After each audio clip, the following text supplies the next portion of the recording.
Let's talk dieting. Now, by dieting, you might think we're going to break down different diets: the grapefruit diet, the Mediterranean diet, the DASH diet. And yet, what we're really going to break down is our need for dieting. Where did it come from? What was our need for overeating? And I think every woman listening, potentially, or the men who love them listening, may recognize that, yes, there are hormonal changes that change the effect, that what we thought worked, that those foods we've always deemed healthy because we learned them way back in elementary school and all the way through high school and college and our young adult life, that's what was in our minds, drilled there, that certain foods are healthy for all of us, which we now know is not true. That our gut microbiome, a big word for our good gut, bad gut bacteria, are different based on instances in our life, our stress, our activity level, and what it is we eat on a regular basis. So many variables and things. What we can get to when we're talking about dieting, and the impact of it on our lives and on our weight, body fat, optimal aging, and optimal thriving, is that the emotions or the drivers that motivate us to either eat the right things or eat and or drink the wrong things are something we all need to uncover, those hidden motivating factors. And I have the perfect expert for you to talk about it today. I'm Deborah Atkinson. You're listening to Flipping 50, where I address your top concerns and struggles, and most of all, hope to inspire you that whatever you've seen as your model of aging before is broken. You and I are making history right now about how women age. I share what to eat, how to move, and how to change your mindset. And oh, are we unpacking that one today so you can have the energy and the vitality that you want, need, and deserve in the second and better half. Before we dive into this juicy episode you're going to love with my good friend, Jen Powter. I want you to know this episode is brought to you by the Flipping 50 Fitness Specialist and the Advanced Specialist. There has never been a better time in the world to make a comeback as a fitness professional who's had your whole world turned upside down in the last 20 more months, depending on when you're listening to this, and or who's decided this is the best time to really dig in, because health and wellness has never become more important, more forefront to what will happen to us, what we're subjected to, and what will happen if we should get sick. So what are you waiting for? Women in menopause need you now more than ever. Whether you are a fitness professional already looking to deep dive into a niche and become a true expert in exercise and the influence of exercise on hormones and hormonal influence on exercise for women in midlife, or you want to become a coach, now's the time. I'll put the links in the show notes. That'll be at flipping50.com/specialist, where you can learn more about it. End of the show notes, I'll say it again, and where to find our show notes for today. My guest today is none other than Jennifer Powter, founder of the Weight Loss Academy and best-selling author of Diet Disruption, the Weight Loss Solution for the Chronic Serial Dieter, and Stop Sabotaging Your Weight Loss, Why You Do It and How to Fix It. And she is one of the nation's top transformation coaches. She works with high-achieving, driven women who want to feel good in their own skin and feel confident again. As a weight loss and mindset expert for women over 40, Jennifer has helped thousands of women reclaim their bodies and their minds by taking a truly soulful and scientific approach to weight loss and establishing a solid foundation for lasting transformation, one that empowers women and helps them stop sabotaging their success. Jennifer, welcome back. Thank you. It's so great to be with you again. I'm super excited for this conversation. Well, I am too. First of all, I saw you on Instagram. So I don't know if you're relatively new there or you just kept popping up recently in my timeline. And I was like, new book, what? We have to get you on. I want to talk about it. Thank you. Yeah, we were having fun on Instagram. Who knew? It was a fun platform to play on. So that's great. You saw those posts. It is. It was addictive. It's what it is. And tried to wean myself a little bit. If I watch one more Golden Doodle reel, I mean, really. I know. The dogs are the best. Well, yours is the best. Is it Harley? Yes, my 130-pound Saint Yes. Bernard. Love that. That's probably not one on my list to consider, but yeah. Okay. Yes. So I want to dive into this book and really the topic that you cover in this book. And let's refresh everybody's memory. What's your story? Why are you so passionate about helping women get healthy? Because I've been on the other end, and I will never forget what it felt like to literally have what I called my one pair of fat pants, to feel so uncomfortable in my own skin. And it was like the more weight I put on, the more I wanted to shrink in my life. My voice got quieter, my confidence became obsolete, and it wasn't like, I was really hard on myself because I had degrees in this. I had been an Ironman athlete. I had run millions of marathons, or like at least a dozen. And here I was, with two little kids and a good 40 pounds on my 5'6" frame, and nothing in my in my life felt right. And for me, I was grateful that I had the wake up call that said, you cannot go on living like this. Like, there's got to be a different way. And then once I created that for myself, it became my mission to help other women who are feeling like how I was feeling and experiencing my life create that same transformation. I love that you shared that story. And there's a couple important things that I want to point out there. First of all, I mean, you mentioned, a dozen marathons in Ironman. I mean, and that's long endurance activity, guys. And yet, I really want to point out that's a lot of suffering. That's volunteering for a lot of suffering. Yes. And so, Yes. so this is a hardcore woman after my own heart, actually. But then to find yourself where you were with the fat pants, there's probably a lot of shame wrapped around that too. Oh, shame, humiliation, embarrassment. I tell you, that mean voice in my head had a field day with me during that period in my life.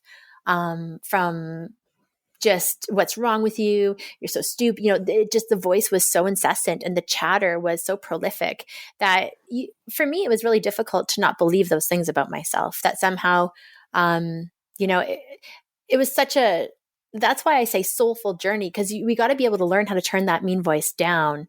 There's no way to hate yourself healthy or thin, but so many of us try that approach, and it's just so psychologically damaging. Yeah, I love that. It's so very true. And we can be really convincing, can't we? Oh, I can enroll myself into the worst things about myself, and back then I was especially vulnerable because for me, and really, I spend my life talking to women, interacting with women, coaching women every day who literally cried the same tears I cried, would cancel going out to things because they looked terrible and everything. I remember ripping my closet apart because I was so excited to go see some girlfriends that I hadn't seen.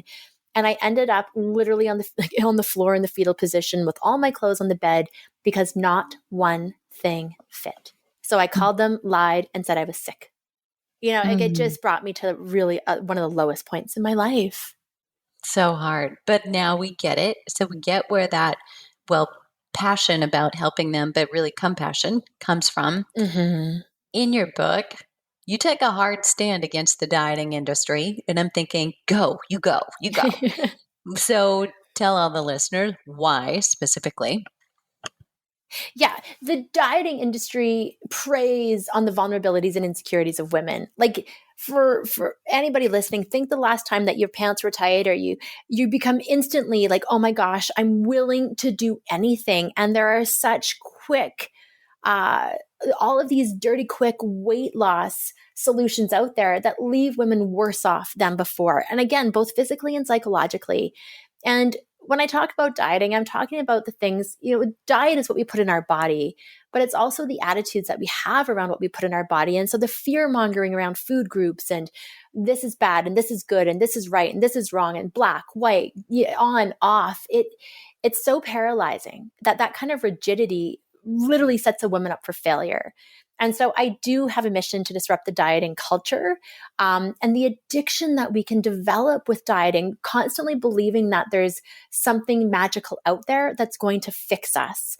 When really it comes down to the willingness that we have to start to do the inside work, understand what our drive is to overeat and where it comes from, and then to learn how to normalize our eating for the height, for the weight that you are, so fat metabolism can actually happen.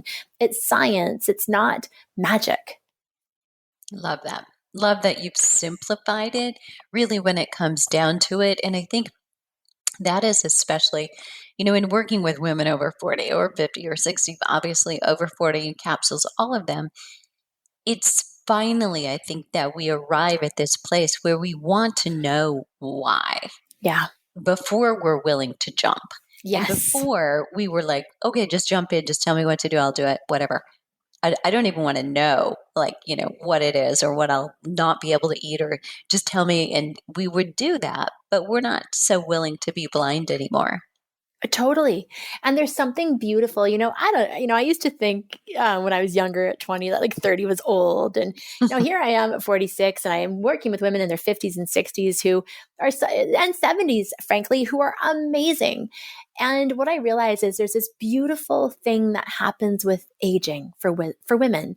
And there's this accumulation of wisdom and depth, and we want more. We want more, and we want it to be better than what it was before, because many of us have had, by the time you're in your 40s, you've gone through some hard, whatever that may be for you, whether it's loss, financial crisis, illness, divorce, and when it comes to ourselves, there's like this place where finally demands and responsibilities are decreasing a little bit. And we start to go, wait, what about me?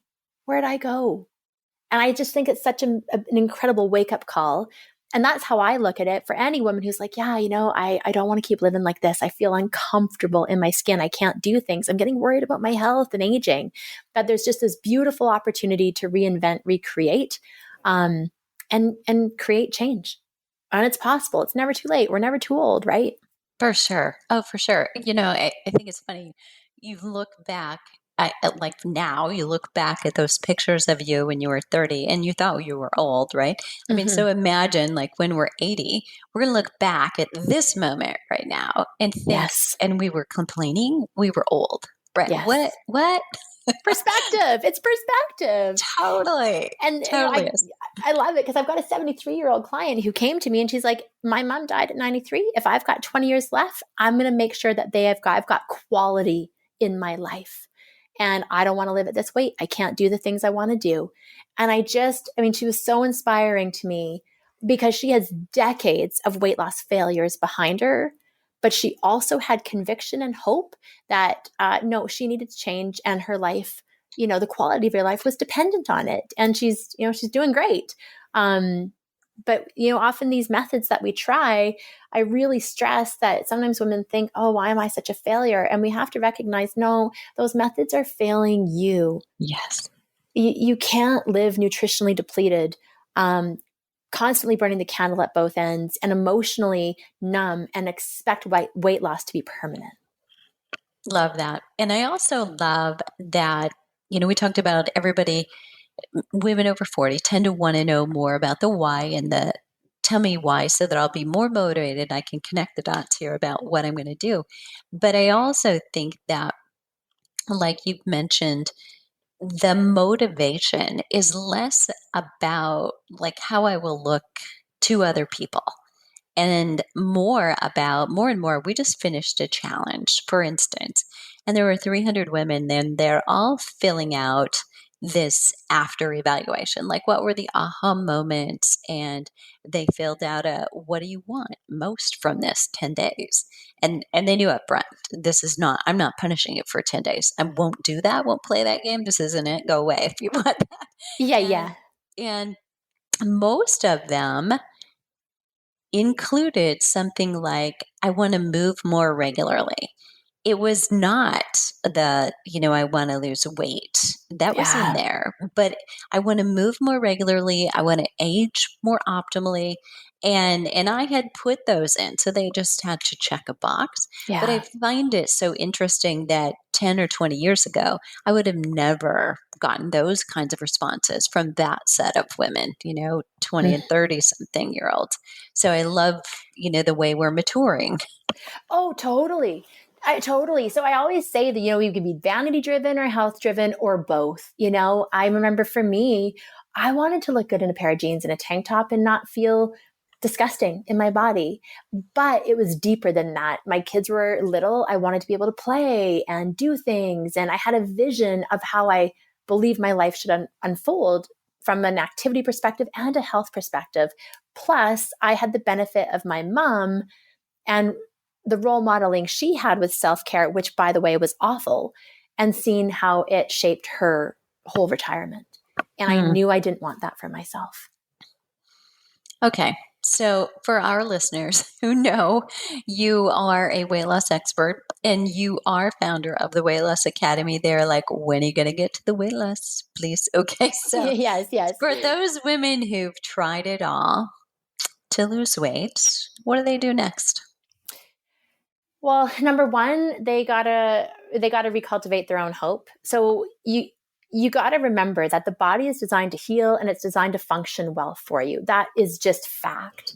We often are doing things knowingly and sometimes unknowingly that the body doesn't get the chance to function optimally. So I think it's really important when you hear stories of women in their 50s, 60s, 70s losing weight that you got to remember, I can do that too. Just what I've done hasn't worked. And then I really believe that diets set women up to lose weight in a bubble because you're on a diet. The minute you stop the diet, guess what happens? The weight comes back on because you go back to living the way you did with your same habits, your same emotional belief systems, all of that stuff. So we have to start to look at this as, okay, wait a minute. I need to renegotiate the kind of lifestyle I want to have with myself and with food. That's what we're talking about. That's what my books address is the all or none approach will never be a sustainable approach. And even with all of the food elimination protocols that are out there, if you hate living that way, then every time you have a food that you're supposed to be eliminating, you have the emotional baggage like, oh my gosh, I'm a failure, I'm screwing up. And then you decide to go quote unquote off the wagon and you can take yourself down to 10 to 20 pound weight gain because now you've broken the rules. And so I really, really see deep value in going, okay, how do I want to live? What's healthy for me? Where am I at right now? What can I do? What am I unwilling to do? And let me start there and then progress. So for me, Deborah, the way that I eat now, 10 or 11 years later, is completely different than how I began my weight loss journey. I've learned how to optimize my health over a decade, not just in one shot to lose weight. Does that make sense? Yeah, so makes sense. I love that. And I think we need to maybe unpack, well, where do we start? We only have a short time today, I but know. we need to unpack I all the know. weight loss myths out there that, I mean, my goodness. I mean, I seriously hope and think women right now who are 40 will get to 50 and 60 much better off, that we Yeah. will have debunked those. But let's talk about some of those biggest weight loss myths out there. Fantastic. It is my favorite subject. No, It really is. And I like this because you and I have a lot in you're a common, good right? friend at a cocktail party, I bet. Yeah, I know. I know. That's just what everybody wants to talk about when they're having fun. But I love this because you and I have we've got similar backgrounds, similar athletic interests. And one of the biggest myths that I see really harming women is I need to have some sort of crazy exercise regime to lose weight. Now, let me be very clear. I'm an exercises medicine level 2 practitioner. I 100% know that we need exercise in our lives for all sorts of reasons, but we need it for the right reasons. And the reason I say exercise is a brutal way to be dependent on your weight loss is it's the first thing to go if you get sick, if you have a deadline, if your kids get sick, if you're traveling, if you're on vacation, unless you're really rooted in a good, healthy habit around it. The minute the exercise goes, the eating stays the same or can increase. So, or the other thing that happens is women go, well, I hate exercise. I've never liked exercise. So if exercise is what I need to lose weight, I guess I'm going to be overweight forever. So they find themselves in this rock and hard place.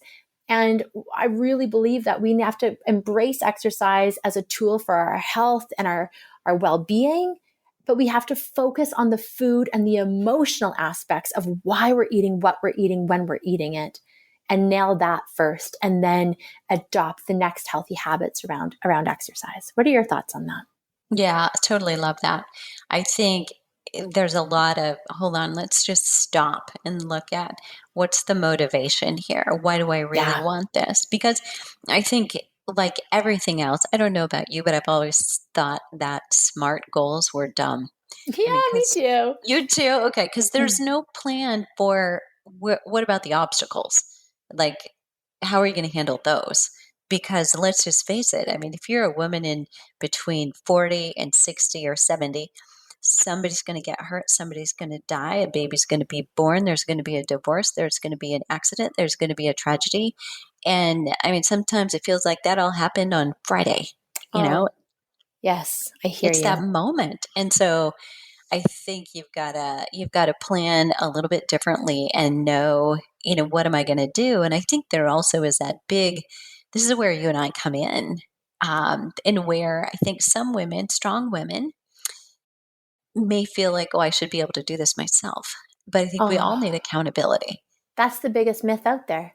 Yeah, Like, I mean, really, that's one of the biggest.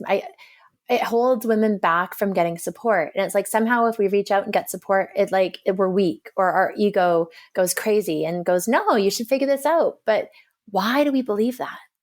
I don't try to fix my own engine when it's broken, right? Like I take my car to a mechanic who knows what to do, who can solve the problem for me. And yeah, I think that's one of the things that well, I shared this recently. In my 30s, I actually got a lot out of the struggle. You know what I mean? It's like the harder it was and the more I was frustrated, it was like I like to make things hard for myself. With in my 40s, I hate that approach. If there's someone who can help me, who's been there, who's done it, who can do it better, quicker, faster, knows more, can teach me, coach me, support me, thank you. Yes, please, all day long. And that for me has been a big shift as I've gotten older. love that. Love that. And I think we were talking in the green room right before we went Yes. live about you. You just got smart in June and hired somebody full time to be, really like a right arm for you, which is Yes. so cool. And, I think it is hard if you're used to being in charge, to delegate. It's one of the hardest things I do. I know. Yes, it is, and it's necessary. And I think we have to look at this beyond just the number on a scale and the weight loss. It's also this quality of life that we're living and the joy and the happiness and the freedom and the ease, which I know for me, when I was mired in low self worth, low confidence, low self esteem, what's wrong with me? How did I let myself get this way? Beating myself up. Uh, Knowing better but not doing better. Oh my gosh, can we talk about that? Like that can just be so hard when you have these feelings afterwards. You're like, oh my God, why did I do that? Like, what's wrong with me? And you know, the frustration that we can feel as women, and then we tolerate it as opposed to changing what we do about it. Love it. Love it. It's such a deeper conversation. And I think we Mm-hmm. start maybe thinking, oh, this is just about exercise or me being lazy or not being motivated. And then there's, dieting, also thinking, I don't have enough discipline, Yeah. or it's really so much deeper than that. And I love that you're tackling that all and peeling away the layers. So, talking about something similar, layers and onions, talk to me about your dandelion metaphor. Oh, this is one of my favorites. So in both, okay. So I just want all, you know, if you're listening, imagine your lawn maybe, and you see a dandelion in it, right? And you think, I want to get rid of the dandelion. And if you don't know better, you might just go like I did when I was young and had my first home, and I would just pick the dandelion head off. So for us as women, the visible thing that we want to get rid of is the weight. The weight is like the yellow dandelion head. We can see it. We don't like it. It's there. We see it in windows, reflections when we, you know, it's very, very present. When you just pop the dandelion head off, what happens? Well, two more heads pop up because there's roots there. And I really fundamentally believe that as women, we've got to get to the roots of what is driving our behavior with food, with alcohol, so that we can actually like excavate that root and truly have the change that we're desiring to create for ourselves be permanent. Dieting to me is popping the dandelion head off. I'm going to do a cleanse. I'll do a quick detox. I'm going to go keto for a month. And then boom, the weight comes back on the minute you don't do that, because we've never actually figured out what is going on for me at an emotional level. Very cool. What was going on for you? Quite frankly, and this is so much easier to talk about 10 years later, at the time, I should have been living what I thought was my dream life. I had 2 little children. I was married. Except for me, I was so lonely in this marriage that I didn't even know how to admit that to myself. Um, I know my kids were meant to come to me through that union, but me as a person, as a woman, I was not getting the emotional fulfillment. I didn't know how to give to him in a way that really actually felt like a deep, loving, connected relationship. And I drank wine at night. I ate chocolate chips to kind of stuff what this inner wisdom was trying to bubble up and let me know, until I just couldn't anymore. And so I really did. It was a very painful moment in my life where I had to admit this marriage wasn't working for me, and I needed to create a change in it and end it. But boy, we go through these hard lessons to learn and to grow. And I am married again now, and it is such a completely different experience of love and connection. And I'm so grateful for the lessons, but I wasn't grateful going through it. You know, it was hard. And I didn't want to admit it to it myself, because essentially I was about to break my own heart, crush my own dream of having a nuclear family. And that was very difficult, but also for me, I know, necessary to live the life I'm living now. Okay, so I want to ask you something. So, your marriage now, so very different. So, talk to me about how much of that is that you are so very different Yeah. from the personal growth there. Absolutely. Yeah. I mean, the woman I became during, you know, I met my second husband 7 years ago. We got married 4 years ago. And for sure, I'd been on a transformational journey. But because when I went on my weight loss journey, I had to get really real and really honest with myself about who I was, about what my priorities were, about how to value myself enough to give myself the benefit of my own time, attention, and energy. In my 20s, I was very much about people pleasing, about trying to be enough, about trying to be worthy of people's friendship, love, acknowledgement, acceptance. I didn't understand I had value as a woman just because I was one. You know, I didn't understand. I just had my own intrinsic value. I thought it was the degrees and the distances, you know, the accolades, the accomplishments. My worth came from what I did, not who I was. Mm-hmm. So true. You know, it's funny that while we're doing that, while we're on that treadmill, kind of acquiring all of the kudos and the awards or the recognition, that actually does the opposite. I mean, Yeah. it separates us from some of the Yes. people we're actually trying to get close to or impress. Totally. Totally. And for any woman who's been in, you know, for any woman who maybe didn't pick the right partner the first time, you know, we do the best we can with what we had at the time. I basically married a version of my dad. I didn't Mm-hmm. know any better. I didn't know that love could be different. And so I have a lot of compassion for the version of me that was back then. But I also know that deep, profound loneliness and disconnection, I subconsciously, I don't even know if it was subconsciously, but I really did turn to food and to alcohol to fill the void. So I think whenever we're experiencing a lack in our life, whenever there's a void, a gap, a disconnect, if there's a way that we're trying to numb ourselves from a reality or a truth that we don't want to face, we fill that void with food. It's so easy, Deborah. Food's always there. It wants nothing from us. And it gives us what we think we need in the moment, but it's never true. I love what you just said, and I want to call listeners' attention to it.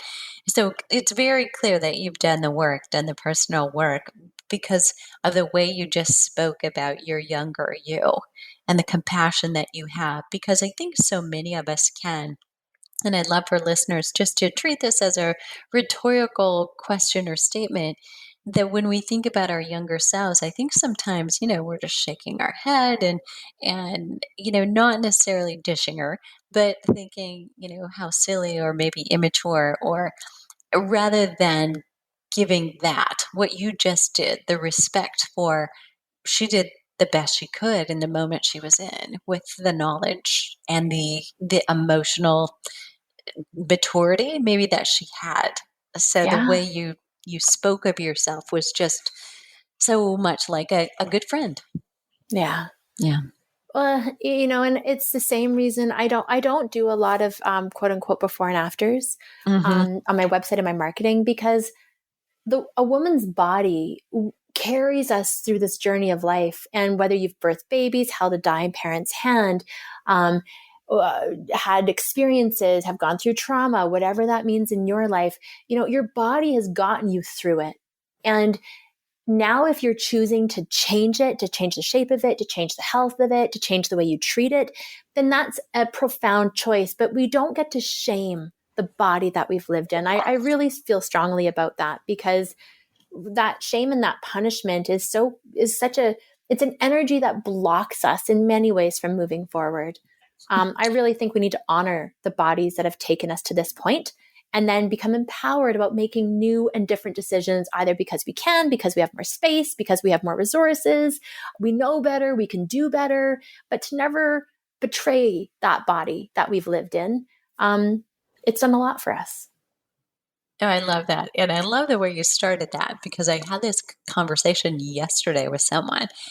We were talking about my website. We were talking about marketing, and I was asking her to look over my shoulder and just say, I know things could be better. So go ahead and give me your honest opinion. I can take it. And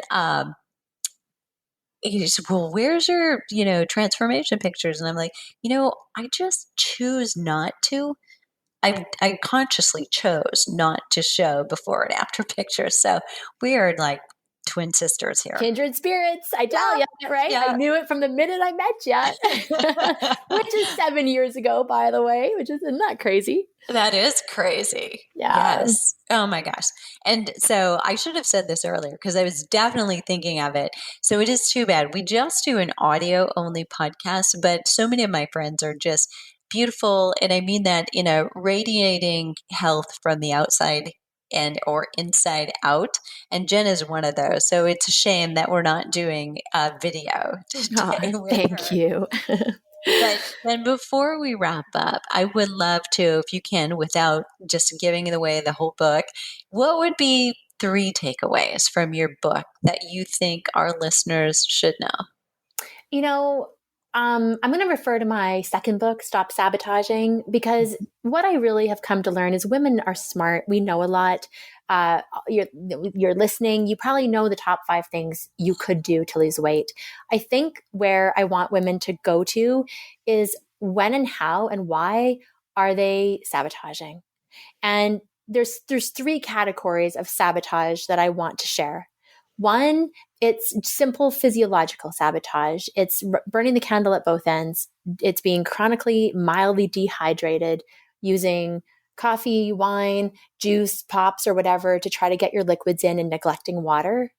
And then not supporting yourself nutritionally. So those are just some basics, right? Like, and the sleep deprivation that so many women engage in because we enjoy our quote unquote me time at night from 9 to 11 or midnight or 1, where you're listening to podcasts or watching Netflix. That you time is actually self-harm when you're not using it to get the rest that you need. So that's one. That's phenomenal. Yep. The second is on one of the biggest ways women are sabotaging their results is with deep belief systems around perfectionism. I got to be perfect. If I can't be perfect, I might as well not do it. If I can't nail it, then I better, we have a small slip on a Thursday and we say, screw it till the following Monday, which gets us into this pattern of chasing Mondays. A metaphor I have for that is if you make a mistake, it's kind of like having a flat tire. So you've made it, whatever, you overate, you had a stressful moment, maybe you had a binge, something happened and you lost your mind or you lost your focus and a blip happened. That's like having one flat tire and then you going, you know what, to hell with it. And you go out and you slash the other 3 tires. You would never do that, but we do it to ourselves all the time. So as we let go of perfectionism and start to embrace the gray that happens in our life, because curveballs are always going to be coming, we release ourselves from the rigidity and the rules that actually harm us. So that's the second one. Boy, that's powerful. Thank you. I had to learn it to talk about it. Trust me. I had to. This is all the walk I've been, or all the talk is because I've walked it. And the third one, and you touched on it by your comment, is compassion for the journey, compassion for yourself. And that goes back to the chatter in your head. If you keep it mean and nasty, it is so hard to create the change you desire. And so it really comes back to the mindfulness of the quality of your thoughts. And just like a bouncer at a bar keeps out the riffraff and lets in the well-dressed, we want to keep the toxic riffraff thoughts out as much as we can and let those nourishing thoughts in. Because wherever we go, there we are, right? With our thoughts and our feelings and our heart. And that is why, we can't pretend to use these fake forms of dieting or of weight loss methods and expect true change. We got to do the work on the inside. And I think when we learn how to not sabotage ourselves with toxic thinking, and we learn how to see ourselves through loving eyes, compassionate eyes, the way a friend would look at you, the journey becomes a whole lot easier.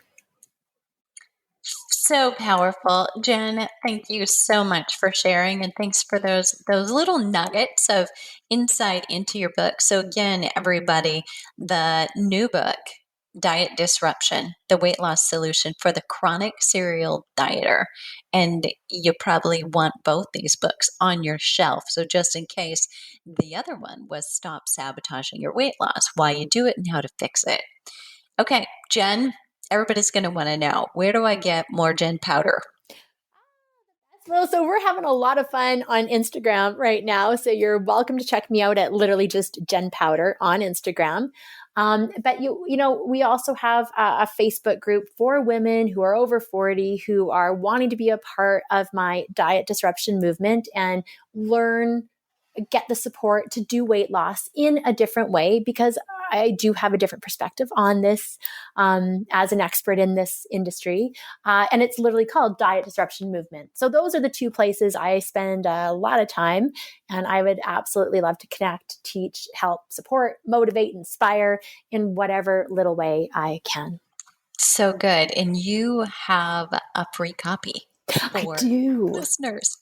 I do. Which one did we give? We've got 2. So there's a real easy one that I can give, which is the Stop Sabotaging one, which is jenniferpowter.com/book. Okay. Book.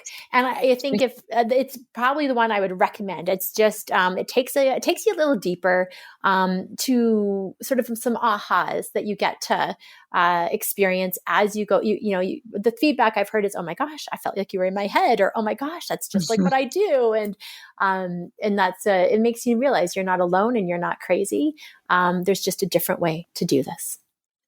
I love it. So good. Always to connect with you. I'm sure this is not the last time. And listeners, if you loved listening to Jennifer, I think it's food for the soul to listen to her and to carry those messages with you. So if you want to take her on another walk, if you just go to flipping50.com, use that little microscope icon. And if you search for Jen, it's JEN, one N, Powter, you will find the other podcast episodes she's done with me. If it's one for sure, maybe more than that. I But know. So yes, fun. you've Thank got a whole you. library. Oh my gosh. I so appreciate what you, again, being kindred spirits in this industry, tackling, helping women get healthy in different ways. I know my community loves you and that you are making exercise and aging and living with vitality so accessible and doable. So thank you for letting me be a guest on your show. And I look forward to having you on mine. You're so welcome. Okay, listeners, now it's up to you. So if there was a question, I know we'd like to hold her here captive all day, but if there's a question that you'd like to ask her or just a comment, if today's show was valuable, those little comments are some of the reason I get up in the morning. I read those. So go ahead and put them after the show notes. It will be at flipping50.com/stop sabotaging weight loss. And what are you waiting for? Let's start flipping 50 today.